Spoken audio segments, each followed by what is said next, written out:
Hello दोस्तों, veterans नमस्कार। मैं AIBRF का साइट देख रहा था।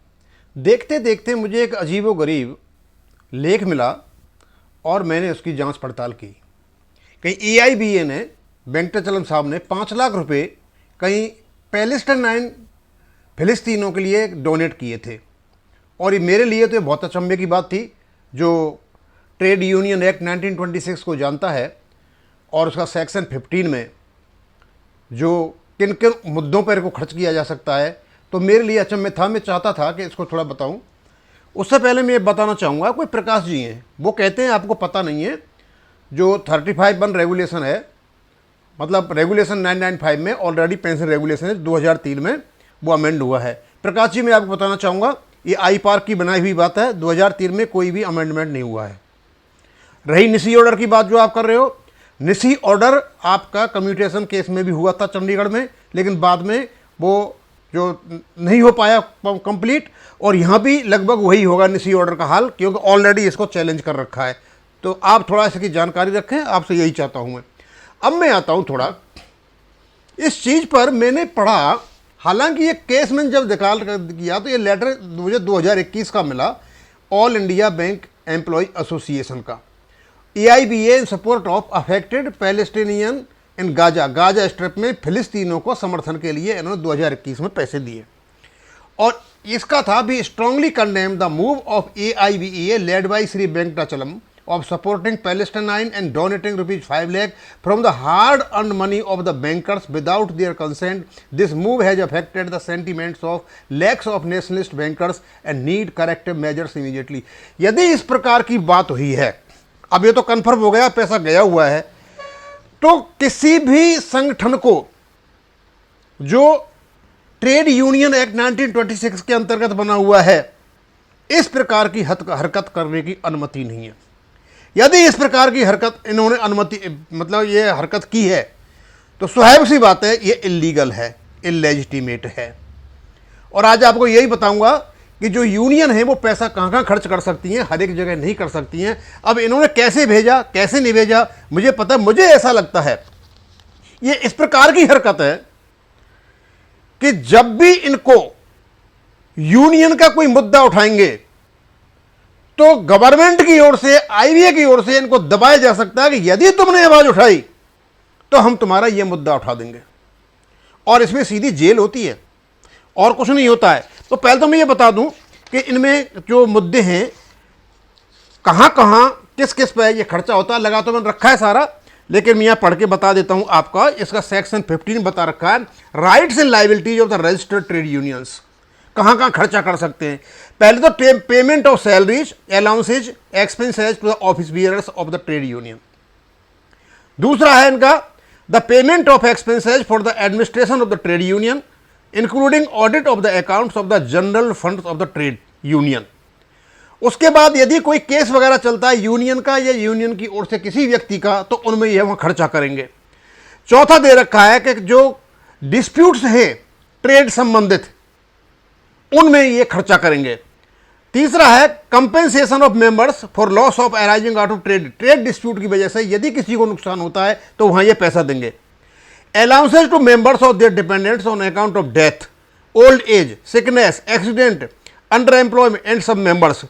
The issue of the undertaking of liability under policies of assurance on the lives of members और under policy insuring members against sickness, accident, unemployment.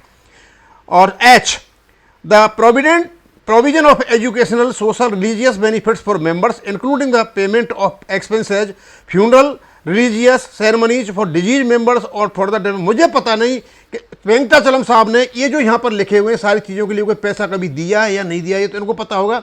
लेकिन ये जो फिलिस्तीनों के कॉज के लिए इन्होंने AIB से जो पैसा दिया है, ये इनके लिए ऑथराइज नहीं है।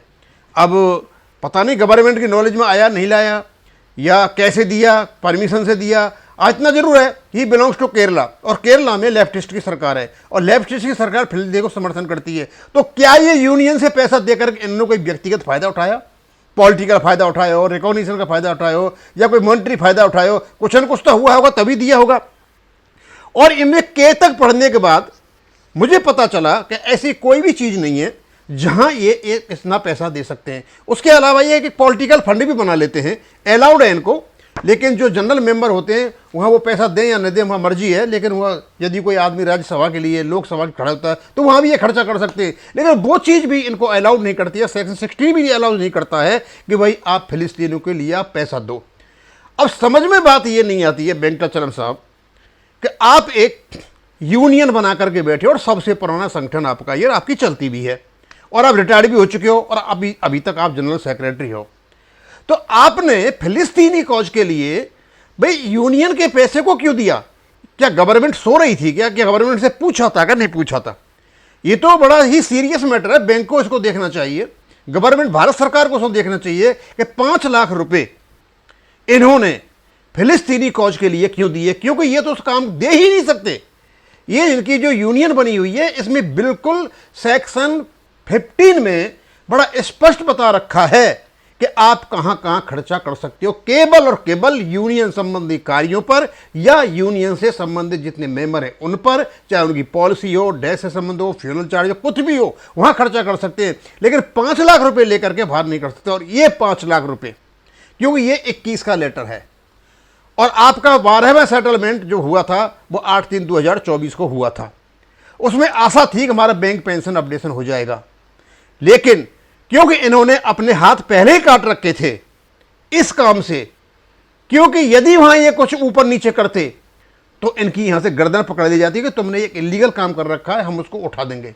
और ये मामला जबा रहा। बहुत जरूरी है कि हमारे बैंकर्स इस प्रकार की हरकतों को जाने कि हमारे जो नेता हैं, हमारे जो एग्जीक्यूटिव मेंबर के वो है, जनरल सेक्रेटरी हैं, वो क्या काम कर सकते हैं और क्या नहीं कर सकते और क्या ये करते हैं और क्यों हमारा पेंशन अपडेशन। मैं तो इसको पेंशन अपडेशन से जोड़ करके चलता हूं, क्योंकि ये आवाज उठाने लायक है ही नहीं। इस प्रकार के हो सकता है इन्होंने और इसी प्रकार के और काम कर रखे हों, तो ये किस मुंह से IBA के सामने, DFS के सामने, सरकार के सामने अपना मुंह उठाएंगे? इनका तो अपना काम निकलना चाहिए और सारे सब कुएं में जाओ।